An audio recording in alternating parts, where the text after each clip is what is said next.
Okay, so last week we did the, Jesus' inaugural ministry into Nazareth, going into his hometown. And so we're really getting into great, I'm calling this fishers of men because we're really focusing on the call of his disciples, the fishermen. We're really, now we're into the great Galilean ministry. So as you remember, we're here. And the things that we're going to be talking about, first of all, are going to be, a lot of it, what we're going to start out with is going to be right around this January period of what they were doing. So, and we're going to have to focus a lot on what the gospel accounts are saying in parallel, from now on. So beginning, Matthew kind of has a summary of Jesus' entry into Galilee. Can I get somebody to read that? Dana, can you read it? Matthew 4:24.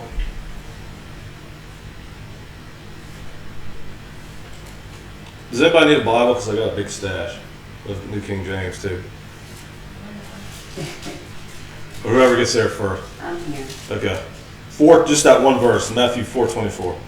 So his fame spread throughout all Syria, and they brought him all the sick, those afflicted with various diseases and pains, those oppressed by demons, those having seizures, and paralytics, and he healed them.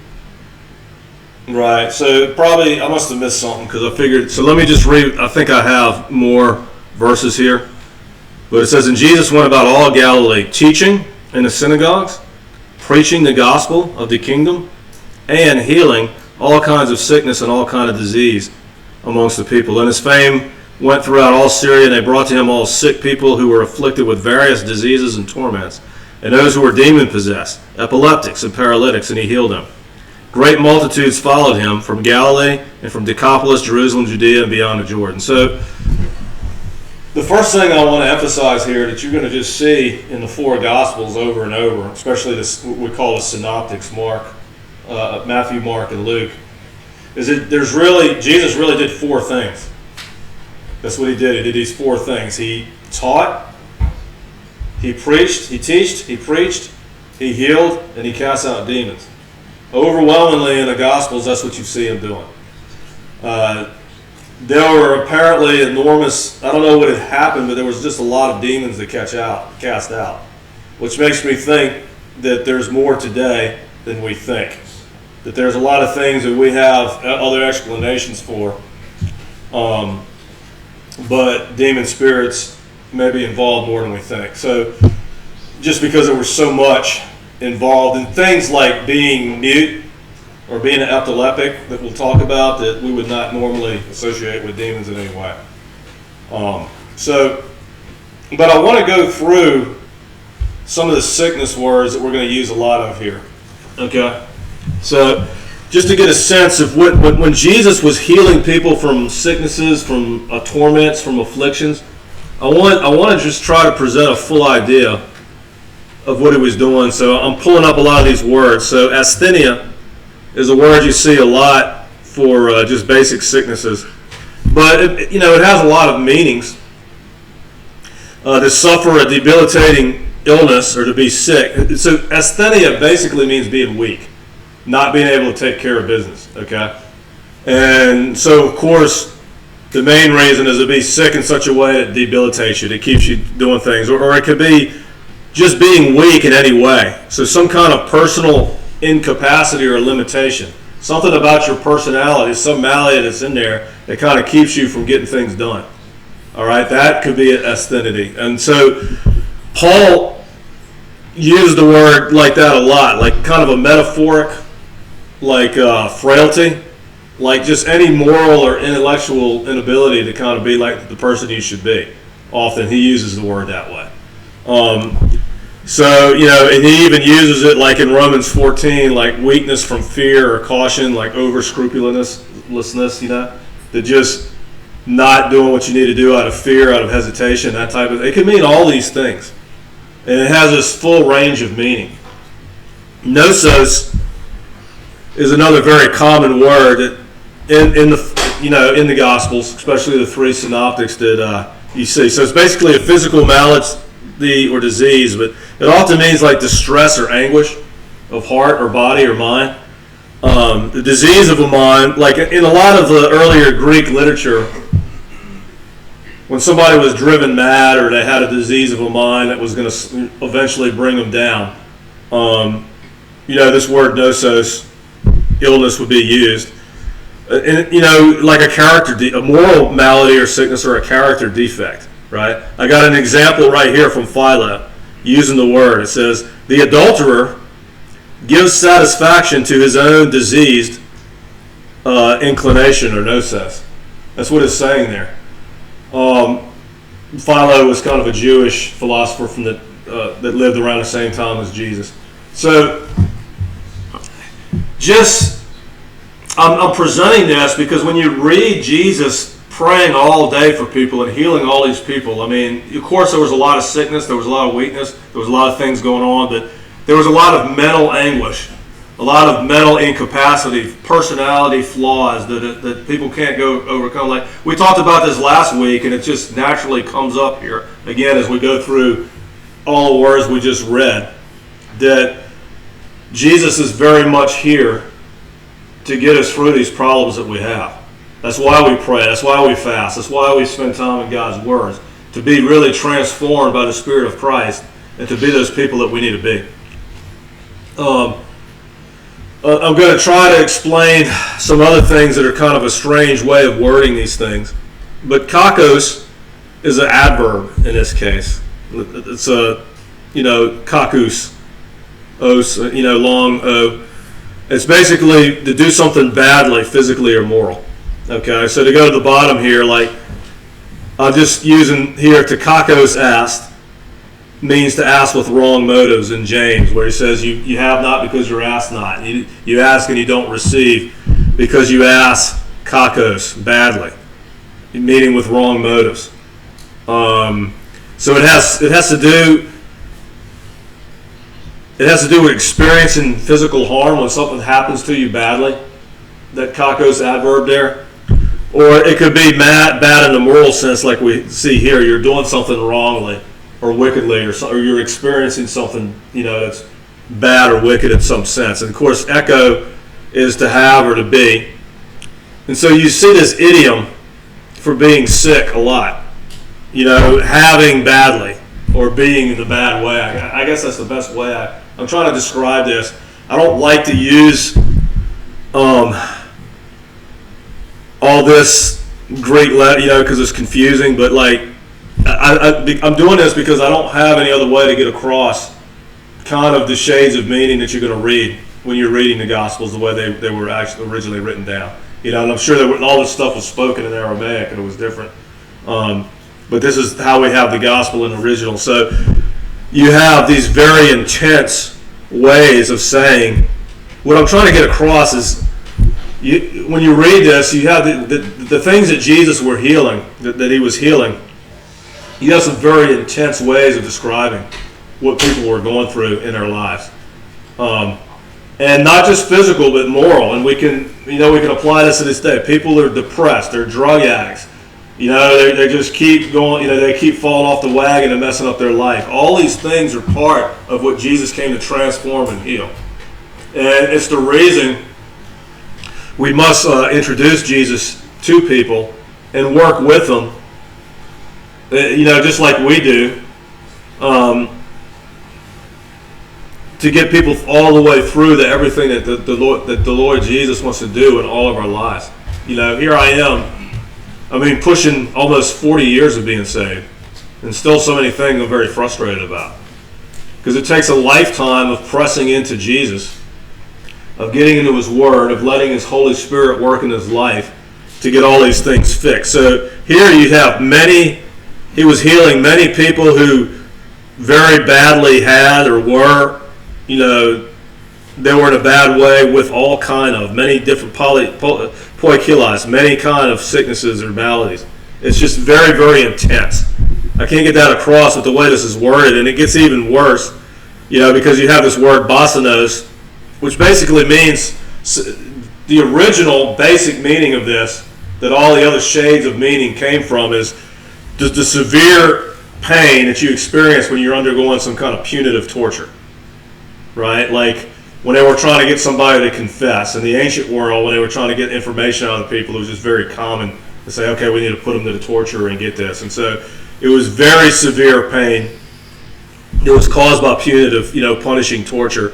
And so from that, it had this shade of meaning to experience in just pain or just absolute torment, like being on a rack from just anything out there that was oppressive. Okay, and suneko is to press in or around something, to squeeze it in such a way that it has just very little room to move or to breathe. Okay, and so, or the hold, to oppress or to hold in custody, to just kind of confine somebody or something. And so this basinos sukamenos, these people, it says they were heavily pressed. They were constrained by just constant torment. Those are the words that you see there in Matthew 24 and many other parts, in these parts of Mark, where Jesus was just going on his healing ministry. And that is the world that we see today. People are living their lives, but they're miserable and they're barely getting by. And this is the reason that we're bringing the power of Jesus into the world. So here where he says all those who were ill and who were suffering with various diseases and torments, it's just so strong. All those who were in a very bad way, were having very badly many kinds of maladies, those nosos, mental or physical affliction, and were just oppressed, were held down by torture, really. That's how this verse is describing the way, and it's just translated here. All those who were ill and who were suffering with various diseases and torments. I'm just trying to communicate the depths of what was going on when we see, these statements. Now, of course, we have everybody's famous words here, daimotsumai, to be demonized, that it uses in the New Testament, that we often think of this as being demon-possessed because a lot of translations were like that. But this is a word that's continually used in these sections of the gospel to describe what Jesus was doing over and over again, especially in Matthew and Mark. Luke doesn't really use the word daimotsumai so much.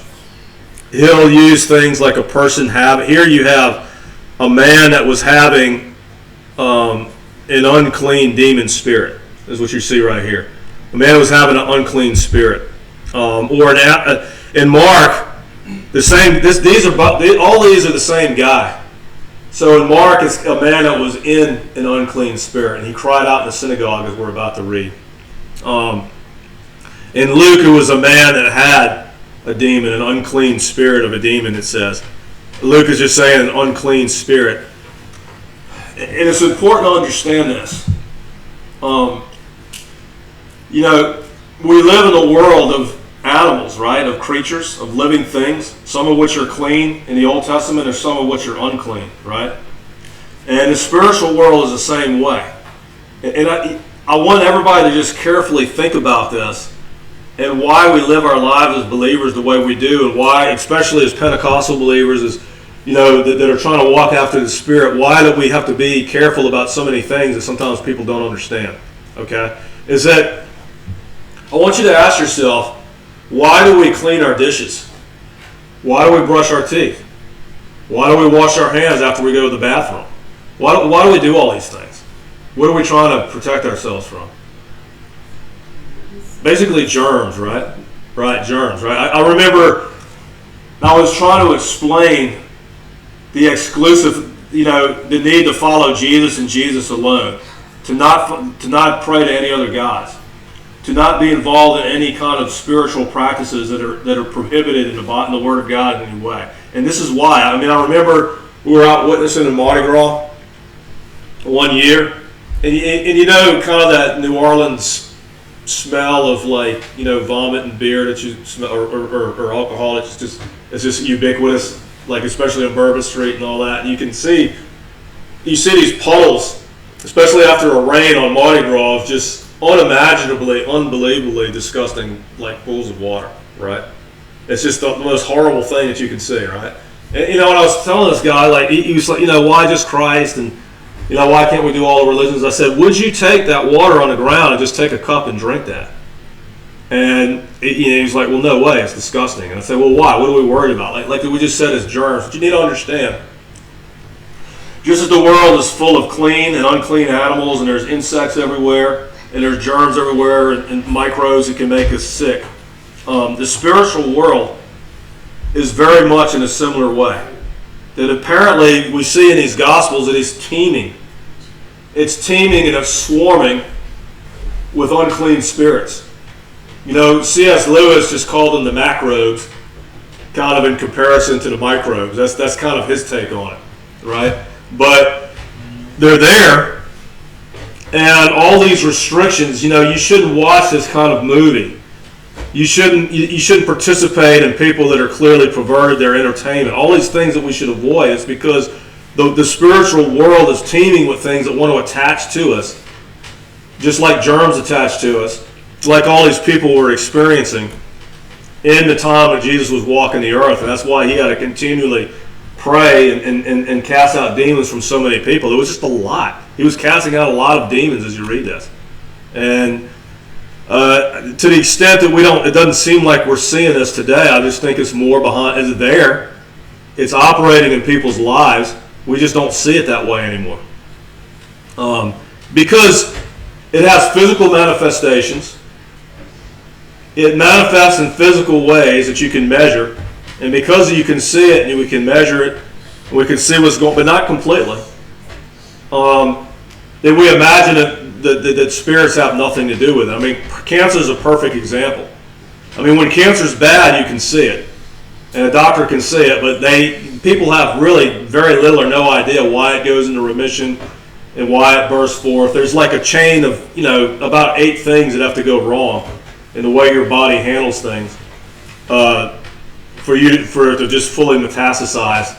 To become cancer, every mutation become cancer in the first place, and then it'll just fully metastasize and kill you. So this is there. And so there were many different ways of describing it, having an unclean spirit, being in an unclean spirit.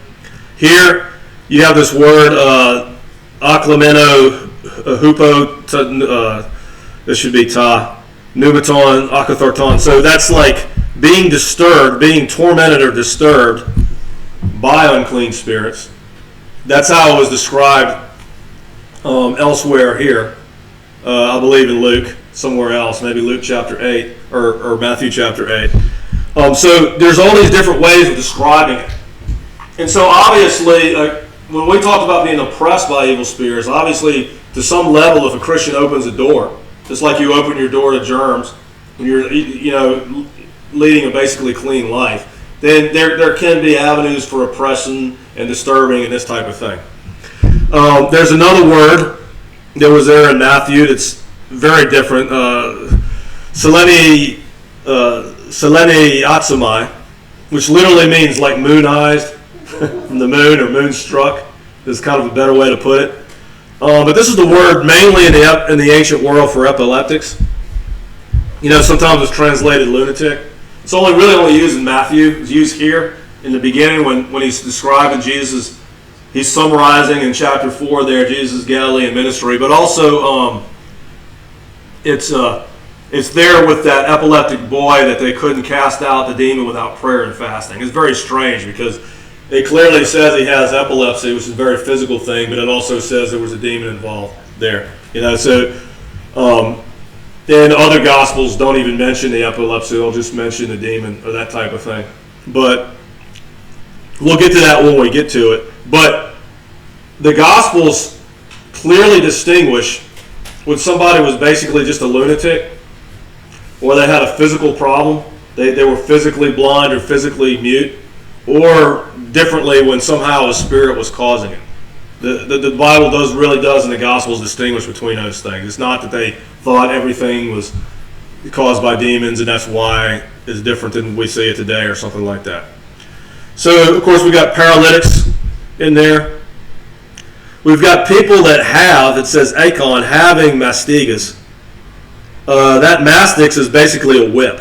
So it's basically, again, somebody being in a condition of torment in a sense that it's another idiom, but in the sense that they're just being whipped with this this very painful, barbed whip is the sense that you get. And so you see this described just in these overall summaries where Jesus is healing people. It says crowds of people like this.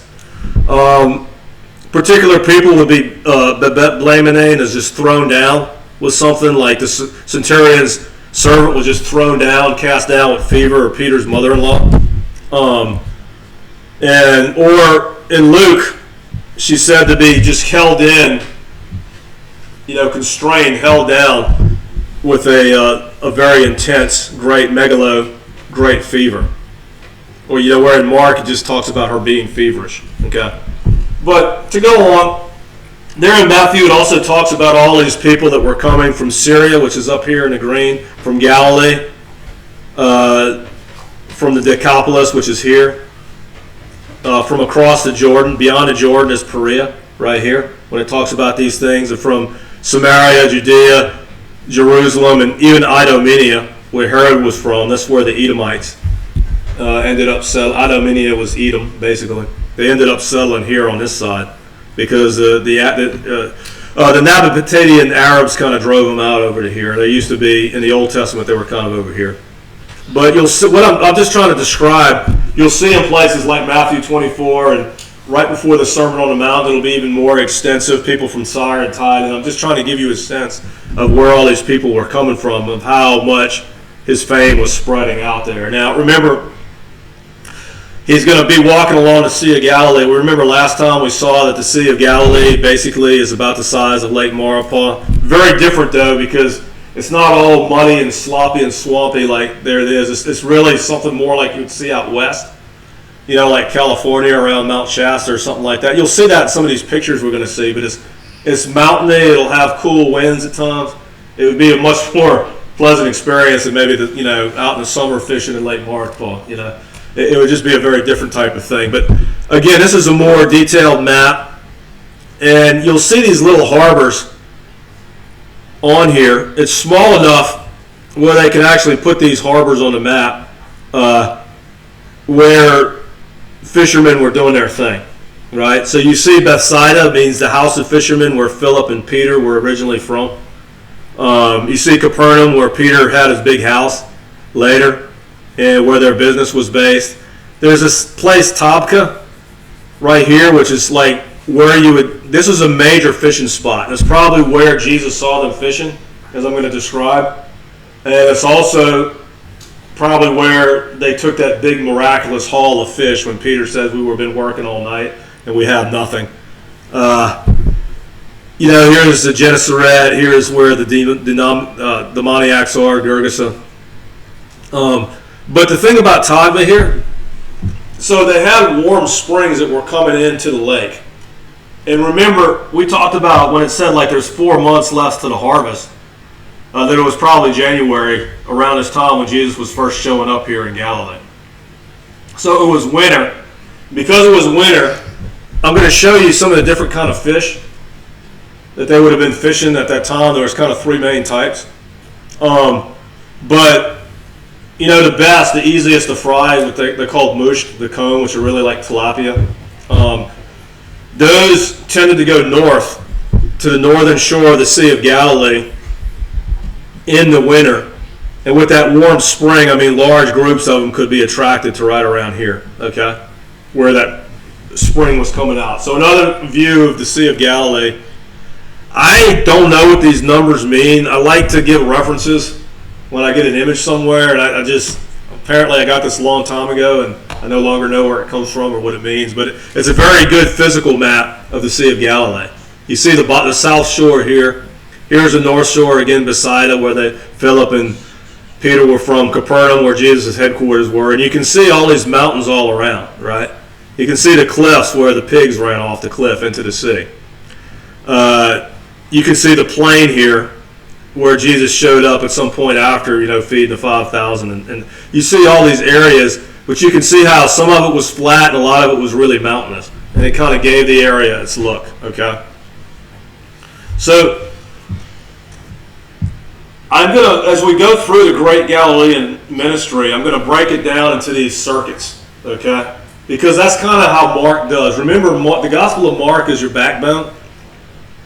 when you're trying to understand what Jesus was doing and the order he did it in. And so there'll be this phrase that you see, and I'm going to go over that more next time, where Mark says Jesus went again by the sea. Here he went again by the seashore. And basically, every time that happens, he's coming into town in Capernaum and he's going back to the seashore because there's some kind of confrontation or something.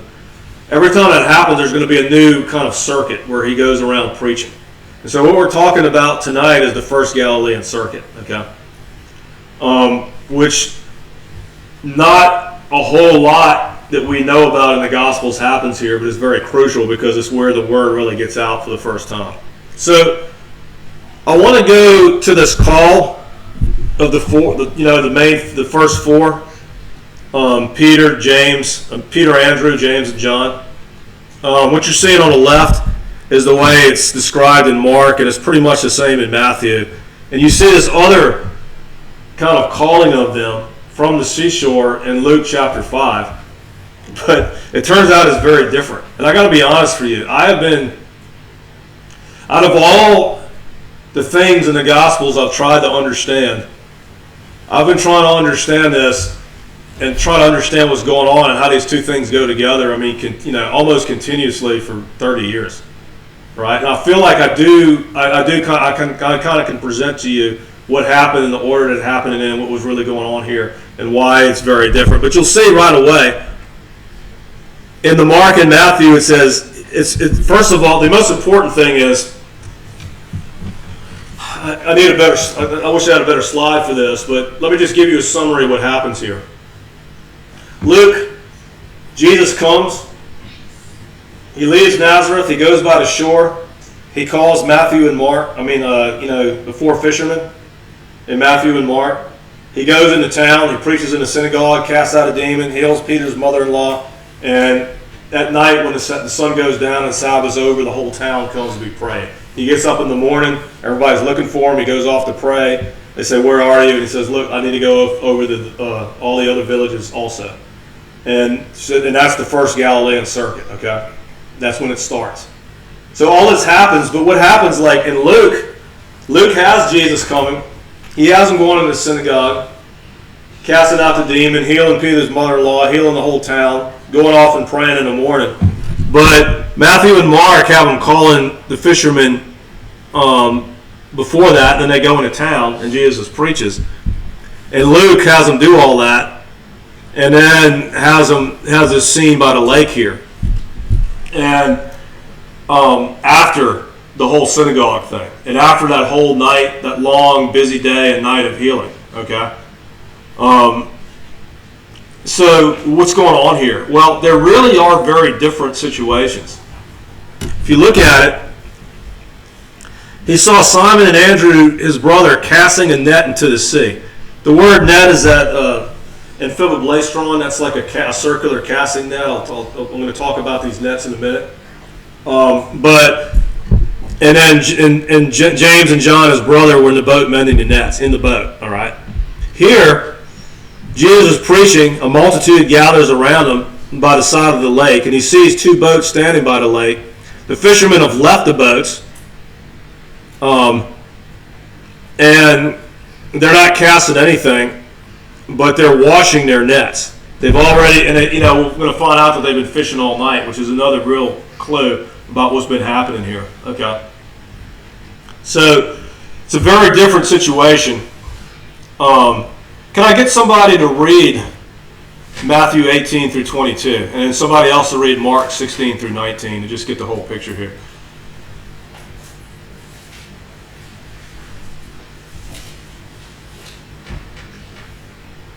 Matthew what? Hold on. Matthew 4, 18 through 22. Yeah, and somebody's going to do, I guess, Danny, you're going to do Mark 16 through 19? All right. And Jesus was walking by the Sea of Galilee, saw two brothers, Simon, called Peter, and Andrew his brother, casting a net into the sea, for they were fishermen. Then he said to them, "Follow me, and I will make you fishers of men." They immediately left their nets and followed him. Going on from there, he saw two other brothers, James the son of Zebedee and John his brother, in the boat with Zebedee their father, mending their nets. He called them, and immediately they left the boat and their father and followed him. Yeah. Mark 1:16 through 19. Read as loud as you can, too. Sorry about that. Passing alongside the Sea of Galilee, he saw Simon and Andrew, the brother of Simon, casting a net into the sea, for they were fishermen. And Jesus said to them, "Follow me, and I will make you become fishers of men." And immediately they left their nets and followed him. And going on a little farther, he saw James the son of Zebedee and John his brother, who were in their boat mending the nets.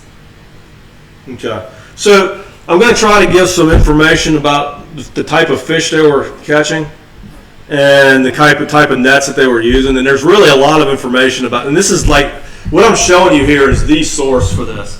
I mean, it is the best source because, I mean, this is put out by kind of the Israeli tourism guy, but the guy, Mendel Nun here, he was a fisherman in Galilee, like, before it really changed. So in the 1940s and 50s, that's when he was doing a lot of fishing. And basically, it turns out that the way people fish, and he was very, from, archaeology and everything else, the way people fished from the time of Jesus basically until around 1955 had changed almost, really didn't change at all, very little. There was very little change in all that time.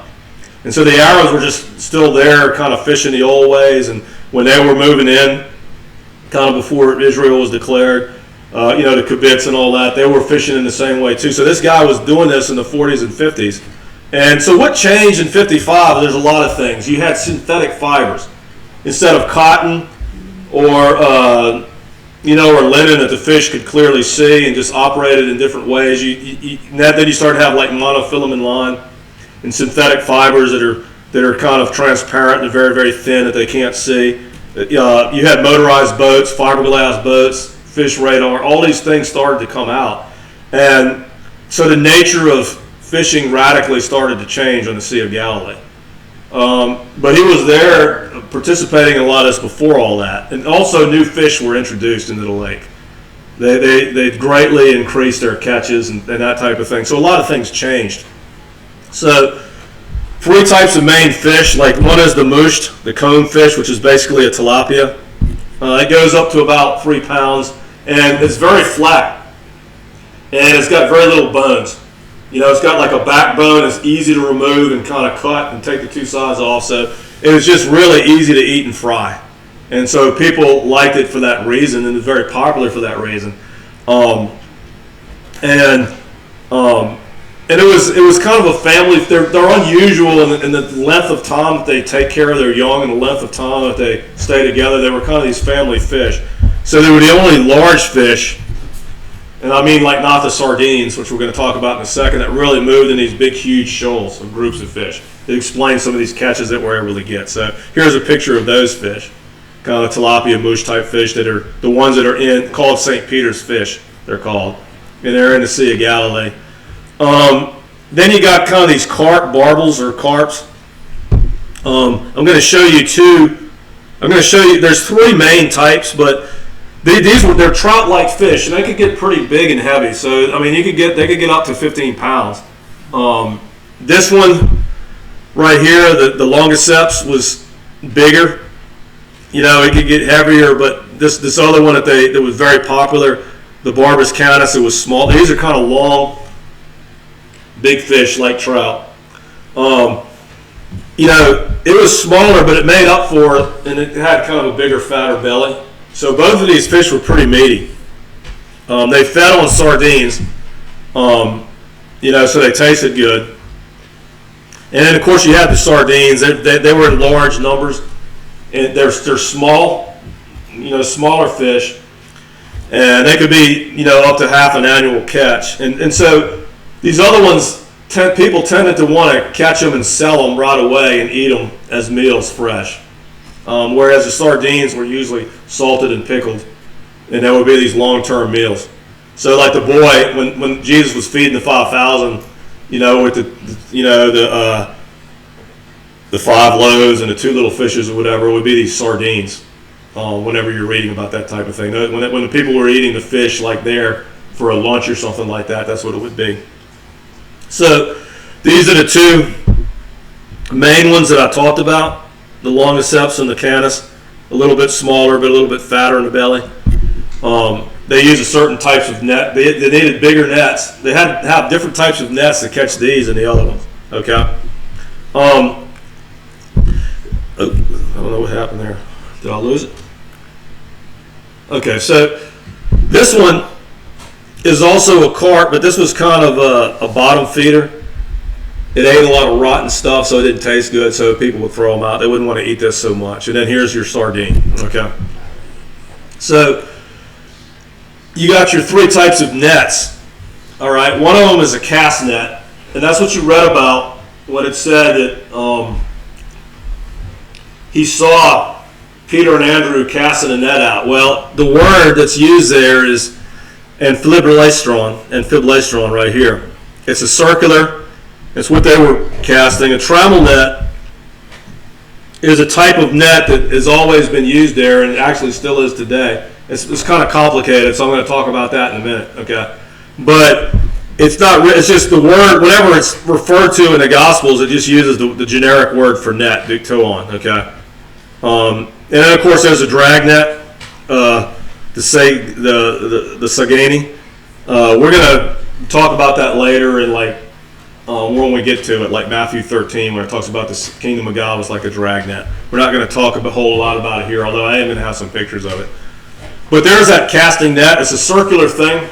That amphibulastron, it's kind of, it was like a parachute net with lead all the way around it.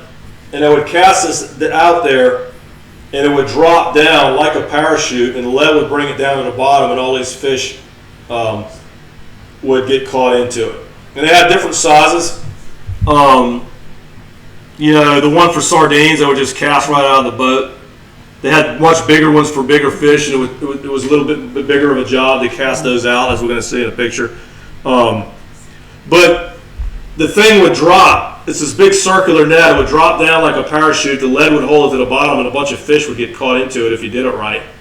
And you had to be able to see. This had to be done in the daytime. Certainly, I don't think you could be doing this all night.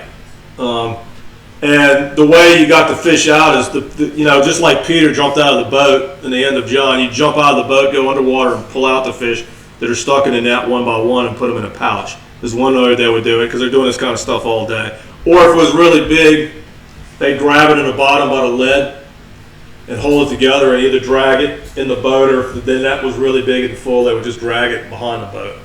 And I don't have a picture of that, but they even had these little harbors that they would store the fish in the net to keep them alive until they were ready to really pull them all out, because it could be a very onerous and tearing up your hands kind of job.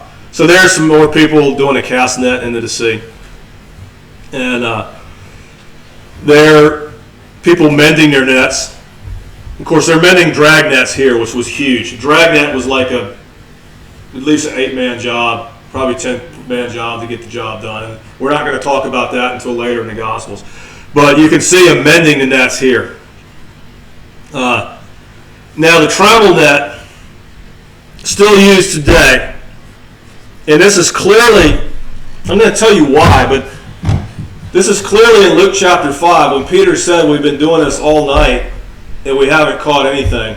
This is what they were using. For one thing, it says nets, it's plural. It's this net here had a 3-way structure. Okay? So it was like a 3-layered net. And they were always kind of put together in sets of 5. They have floaters like corks on the top. They have lead or some kind of heavy metal on the bottom to pull it down. And about 5 of them, really always 5, would be kind of connected together, put down like a wall to catch the fish. And what you see here is you see a very wide mesh with big holes here on one side. You see a very thin mesh in the middle. And then you see another big wide mesh on the other side. So it's this 3-way structure. So the fish would easily get through the big holes. They would get caught in this stuff. They would try to go out one of the other holes and then just be pushed back in again. And then they were really caught in the net. And this is how this worked. They really had to do this at night because they didn't have synthetic fibers.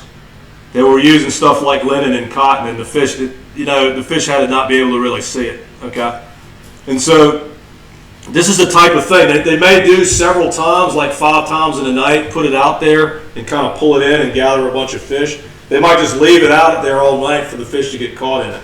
But it was an all-night job in general is what they did. And it's something, even to this day, that here they are cleaning these, lining them up and cleaning, getting all the dirt and the silt out of them. Because of the way they were structured, it's something that they would do all night and they would clean it in the morning. That's why I know now, in Luke chapter 5, when Jesus walked up to Peter, and Peter says, we've been fishing all night, we haven't caught nothing. They said they were out there, they'd already left their boats, they were on the shore, and they were cleaning the nets. I know they were using these, and it was a whole different situation than you see in Matthew and Mark, where they were throwing that different type of net, that cast net, into the water. So it's 2 different things, and I'm going to explain how this kind of comes together. All right, but basically,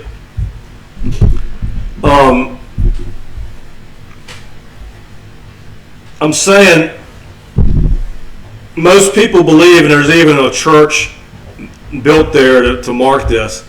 It's a church that's dedicated to St. Peter. So the Catholics call it the Church of the Primacy.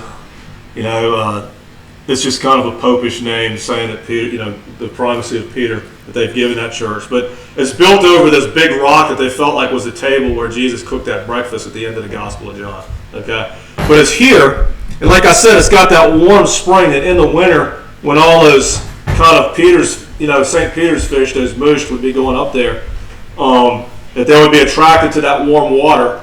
And you could get this gigantic catch if it happened rightly, like, kind of Jesus had it. And so here's the spot where this probably happened. I'm just using this one picture here. So from here, if you look at the map, Jesus probably saw them both times here. And then they walked into Capernaum, where the actual business in the town was and all that, where Peter had his house, right? So, so let me just go. What happens in the Gospels after Peter, after the Gospel of Matthew and Mark? He sees them on the shore, he calls them. And it says, they went to Capernaum, and immediately on the Sabbath he entered the synagogue and taught, and they were astonished at his teaching, for he taught them as one having authority. There was a man with an unclean spirit. He cried out, saying, let us alone. What have we to do with you, Jesus of Nazareth? Did you come to destroy us? I know who you are, the Holy One of God, the demon cries out. But Jesus rebuked him, saying, be quiet and come out of him. And when the unclean spirit had convulsed him and cried with a loud voice, he came out of them. Then they were all amazed, as they questioned among themselves, saying, what is this? What new doctrine of this? For with authority he commands even unclean spirits, and they obey him. And immediately his fame spread throughout all the region around Galilee. Okay. So he's got a big splash in the synagogue. Then, as soon as he's finished preaching in the synagogue, he goes to Peter's house. Peter's mother-in-law is sick with a fever. And she didn't like it, because it's just clear from the story here. She was just one of those types of women that just wants to be doing something all the time. And in her mind, she's a go-getter. She always wants to be doing something and taking care of business and taking care of things. And she couldn't, because she was led down with this fever. So they told Jesus, even though it's a Sabbath, he came, he took her by the hand, lifted her up, and immediately the fever left her, and she served him. Or like immediately. That's kind of the way this happens. That's just kind of the way, that's the type of woman Peter's mother-in-law was. So that happens. Then that same night, when he comes back from that preaching, they brought to him in Capernaum all who were sick, all who were demon-possessed. The whole city gathered at the door, and he healed. We already went through all these words that he used for healing, but these are the types of places that you see all these words. Who were sick with various diseases, and he cast out many demons, it says. Okay? Matthew says the same thing,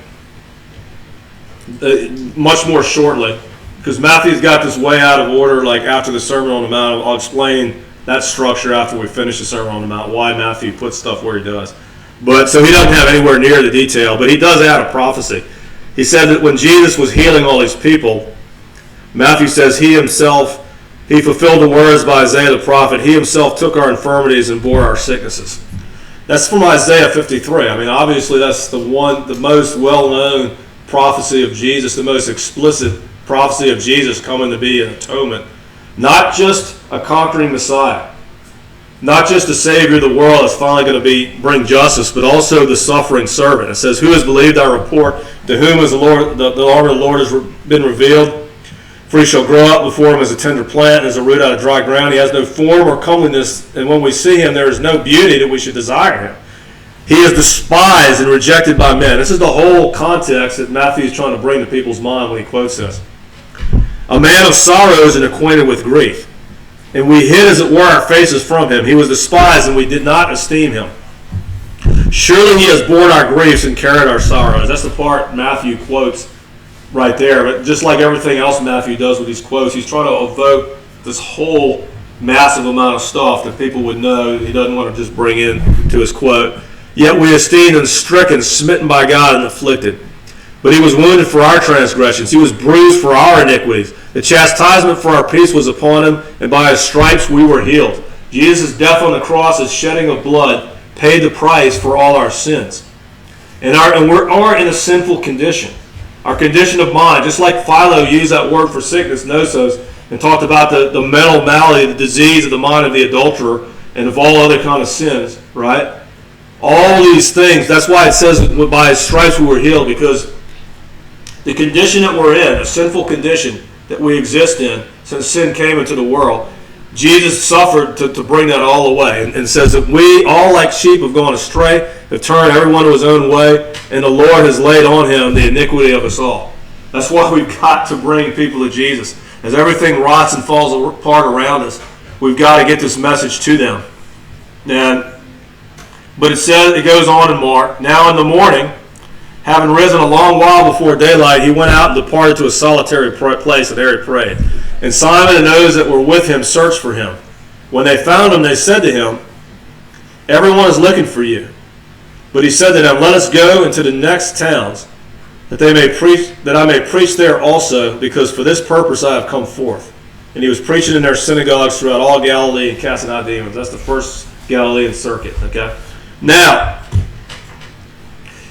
here's the explanation of the two accounts of the calls. Right? There's really 3 times Jesus kind of calling and getting acquainted with the disciples. So first, we read it several Bible studies back in John, where John the Baptist points Jesus out, and John and Andrew were there, and they go get their brothers, and then Jesus goes, finds Philip, and he brings Nathanael, also known as Bartholomew. And Jesus got 6 already, and he takes them all to Cana, turns the water into wine. They see who Jesus is, and they're impressed with Jesus. They celebrate the Passover with him, and I guess some people are out there during the summer baptizing in the wilderness, and even go to Samaria. But at this point, I mean, winter is really a heavy fishing season, and Peter and James and John are all back in Galilee when Jesus comes. Okay, so they got acquainted with Jesus. And they're basically, basic disciples of Jesus. They believe in him, but they're not really following him around doing any ministry with him. Okay. When he's coming into Galilee, he comes along the lakeshore. He sees them fishing, and he says, "Follow me." And they go into the synagogue. They go into Peter's house, and all this stuff happens, right? And so they do follow him. They do follow him to do ministry, but they're still fishermen. They're still there. That's still their main source of employment. Okay. And so what I'm saying here, that's what happened first. And when Jesus, the next morning, he says, "Let me go to the other towns." Well, Peter and his partners and his brothers are not yet ready to just leave town and stop fishing, is what's happening. So Jesus goes out basically by himself. Maybe Philip, or he's got some other people with him, I'm not sure. But he's preaching. And while he does it, then we get to Luke here, because Luke clearly puts it in this order. Luke has that whole synagogue thing with Peter's mother-in-law and everything else, so we know that Jesus called him from the side of the lake and got him to come into town and go to the synagogue with him and do all this stuff. But then Luke immediately has this. Jesus is going around, preaching around Galilee for a while in this first circuit. And it says, "As the multitude pressed about him to hear the word of God, that he stood by the lake, and he saw two boats, but the fishermen had gone out of them and were washing their nets. And so he asked Simon, let me go out a little bit. So Peter obviously very thoroughly knew Jesus at this point, was thoroughly acquainted with him at this point. So he sits down and he teaches the multitudes from the boat. And when he's finished, he tells Peter, launch out into the deep and let down your nets for a catch. Right? So he's already done this stuff in Mark and Matthew, including calling them to follow him into town. He's already preached around. He does this. Peter says, Master, I've worked all night, didn't catch anything. Nevertheless, it's your word. He catches this huge number so that the other boats come, and they all come together, and they just drag this thing for shore, and the nets are breaking. And so this is what happens after these other things that already happened. And Peter says, depart from me, for I'm a sinful man, O Lord, which I think that's the way we often think. I mean, we see that, or we not think, we truly understand ourselves. We see how low we are. And yet, Jesus is going to work through us to reach people and to bring them the gospel, and we have to be able to do that. And Jesus tells him, and for me, when I was deciding whether I was going to follow the Lord, I mean, for me it was sloth. Like I remember just walking back and forth on this porch of my house and thinking, am I going to leave this life of crime and try to follow Jesus? And I remember telling God, I'm too slothful. I'm not going to survive. I'm too lazy. And I remember the Holy Spirit just indicating to me, I don't remember what it was, but it's like, it was just like Jesus says to Peter here. He said, do not be afraid. From now on you will catch men. Somehow the Holy Spirit indicated to me, I am going to take care of this for your whole life. I don't care how low you think you are. I don't care what limitations you see. Follow me and I'm going to work in and for you. So, and Peter said that. Everybody else was astonished because they were partners with Peter. Jesus said to Simon, do not be afraid. From now on you will catch men. It says, so when they had brought their boats to land, they forsook all and followed him. So they followed him in Mark and Matthew. And I do think that those were those condensed accounts that we hear about where, Matthew and Mark talk about how he saw him on the lake and said, hey, follow me into Capernaum and let's do some ministry. And they did that and they left everything behind. But when he talked about fishers of men, I just think Mark and Matthew condensed this whole, everything that had happened around this time. Luke gives us full picture of later on, this is what happened. And this time, you understand this catch really freed them to do this. It basically paid all their bills. It paid off the family. It did everything they needed to do to follow Jesus full time. And so when this happened and Jesus did this for them, they were like, okay, we're leaving completely everything, all that we have, and following you. And so that's the third time, really the third call we have here. Okay. So they go out, and really the only other big thing we know about that happens on this first circuit in Galilee is the leper. And, I just want to say just how much more detail about the leper Mark gives here than Matthew and Luke. So Mark really shows Jesus move with compassion. He's always got that emotional angle on it. That Jesus moved with compassion, touches, says, be cleansed, and immediately the leprosy left him. Whereas, Matthew says the leper came, worshiped him, Lord, if you were willing. Every one of them says, if you were willing, you can make me clean. Jesus put out his hand and touched him, says, I'm willing, be cleansed. Luke says a lot, but what Luke just gives a little bit more detail in the sense that in a certain city, he saw a man that was full of leprosy. Luke doesn't talk about Jesus' compassion, but he does describe the leprosy like this guy was covered with leprosy from head to toe, and describes what Jesus did. So it's as long as Mark, even though it has a different emphasis. And in the both of them, they warn it. But again, the warning in Mark is much more dramatic and much more severe than it is in Matthew or Luke. Because here, basically in the original, it's like he really laid the law down this guy. Don't tell anybody. Don't tell anybody. Strictly warning them, just putting something heavy on them that embraces some of the most word. And then And he says, see that you say nothing to no one. It says, see to yourself that to no one, nothing at all you say. Mark's saying. He's really saying, don't tell a single soul, don't tell anybody, but go show yourself to the priest and offer those things for your cleansing which Moses commanded as a testimony. Those are the things we read about in Leviticus. So when we get to Leviticus, we're going to thoroughly describe what this offering that he would bring to the priest and just how much a picture of it is to everything Jesus does for us when this leper was cleansed. But we'll just get to that when we get to Leviticus. It's just a lot. Luke is just even shorter than Matthew. But the leper's response, Matthew doesn't say what the leper did at all. Okay, so there's nothing for Matthew here. But Mark says he went out and began to blaze it abroad, proclaim it freely, just blast it everywhere, so that Jesus could no longer openly enter the city, but was outside in deserted places, and they came to him from every direction. So that's what happened in the first circuit. Jesus sternly warned his leper that was covered with leprosy from head to toe, don't go around blasting it, just go show the thing to the priest. And he did go around and just blaze it around, which you would think was a good thing, but what it did is Jesus was no longer able to come to the city. Now Luke has a way more passive take on it. He just says the report went around concerning him all the more. Not that this guy didn't listen and he blasted it everywhere. Luke is just, it kind of happened, the word kind of got out there. And Luke just gives a different reason that he often went to the wilderness to pray, not that he just couldn't actually go into the cities anymore because there was too big of a crowd. He kind of gives a different take on it there too. So we're getting to the end. How does this first circuit end? I want to emphasize this, that one thing you see very clearly in this account of the leper asked Jesus, if you're willing, you can make me clean. He obviously has faith. Because he says, Jesus, if you are willing to do this, you can make it clean. But Jesus says, I'm willing. Yeah, I'm absolutely willing. I'm going to make you clean. And that says something about Jesus. It says something about faith. It says something about healing and how we're supposed to approach this, right?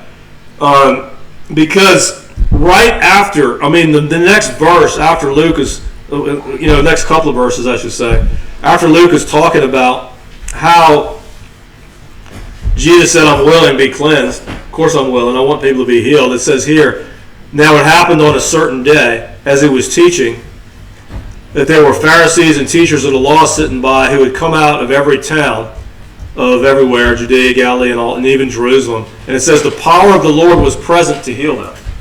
So in one sense, it's like, yeah, Jesus is like, a few verses later, yeah, I'm willing. But here it's kind of more of a sovereignty of God thing. On this particular day, the power of God is there to heal. And we need to kind of understand and hold these two things together in our mind, because they both are in play all the time. What we're going to see next time, it says here in Mark, it says that's not a certain day. It says he entered again into Capernaum after some days. So he's finished that first circuit. He's got all the disciples leaving everything and followed him, at least half of them at this point.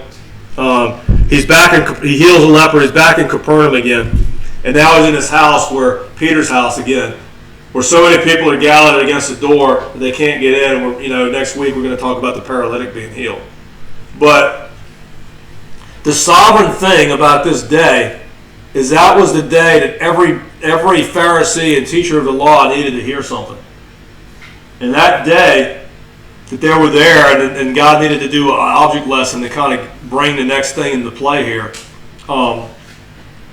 he made sure that the power of God was there to heal, God the Father, on that day when all these people were there. This was a sovereign thing. This was a planned thing. God was going to do something here. And we have got, we're talking about this in further Bible studies, we just got to understand how this works. That Jesus is there, that God always wants to do good, that he always wants to save, that he always wants to heal. But there's obstacles in the way. It requires faith to overcome it. There's also the sovereignty of God involved. There's things that have happened before we were born. Maybe there's just so many things involved that we got to understand to see how we're going to really operate as followers of Jesus. But it's all kind of pulled together from here. With that said, we'll end this thing, and